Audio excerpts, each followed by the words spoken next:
Ra'iisul Wasaaraha Jamhuuriyadda Federaalka Soomaaliya Mudane Xasan Cali Khayre oo safar shaqo maanta ku yimid magaalada Addis Ababa ayaa kulan miradhal la qaatay dhiggiisa waddanka Itoobiya Abiy Ahmed.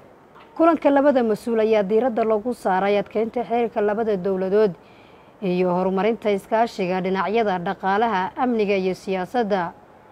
Mas'uuliyiinta ayaa isla qaatay in xaaladda caabuqa coronavirus iyo sida labada dal ay si wada jir ah isaga kaashan karaan iyadoo la eegayo dhinacyada la isaga kaashan karo si looga hortago in cudurkaasi ama xanuunkaasi uu ku faafo labada dal.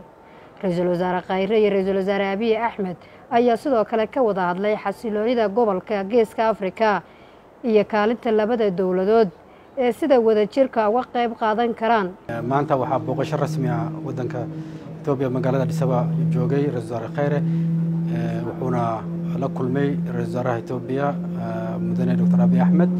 labada Ra'iisul Wasaare waxay ka sheekaysteen guud ahaan iskaashiga labada waddan u dhaxeeya. Soomaaliya waa dal daris ah, jaar ah, shacab wada jir ah, aad u wada wadaaga oo taariikh badan u soo dhaxeeyay, mustaqbal weyn oo wax wada qabsina u dhaxeeyaan. madaxweyne Farmaajo iyo Ra'iisul Wasaare Abiyna booqashadii Muqdisho markuu kadib xiriirka labada waddan aad iyo aad baa loo sii xoojiyay, kor baa loo qaaday, si istaraatiijik ah ayaa loo wada shaqeynaya, gaar ahaan ammaanka guud ahaan Geeska Afrika iyo Soomaaliyaba sidii iskaashiga loo sii xoojin lahaa bay ka wada tashadeen, iyo arrimaha kaabayaasha dhaqaalaha iyo horumarinta iskaashiga sidii loo xoojin lahaa ay ka wada tashadeen. Ra'iisul Wasaaruhuna wuxuu soo tusay mashaariic kala duwan dal ahaan aan wadno, gaar ahaan magaalada Addis Ababa laga wado iyo soo tusay run ahaantii labada dhinac sidii iskaashiga loo xoojin lahaa ayay ka wada hadleen, iyo ammaanka iyo nabadgelyada iskaashiga gobolka Geeska Afrika oo dhanba.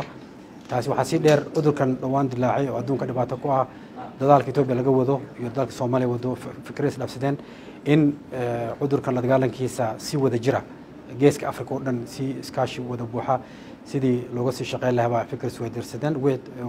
taasna la sii xoojin doono dhammaan madaxweynayaasha ama hogaamiyaasha dalka Geeska Afrika oo dhan la gaarsiin doono. waad mahadsantihiin. Safarkan Ra'iisul Wasaaraha Xukuumadda Federaalka Soomaaliya oo ku yimid magaalada Addis Ababa ayaa muujinaya xiriirka ka dhaxeeya labada dawladood ee ku salaysan daris wanaagga iyo iskaashiga dhinacyada dhaqaalaha, amniga iyo horumarinta Geeska Afrika.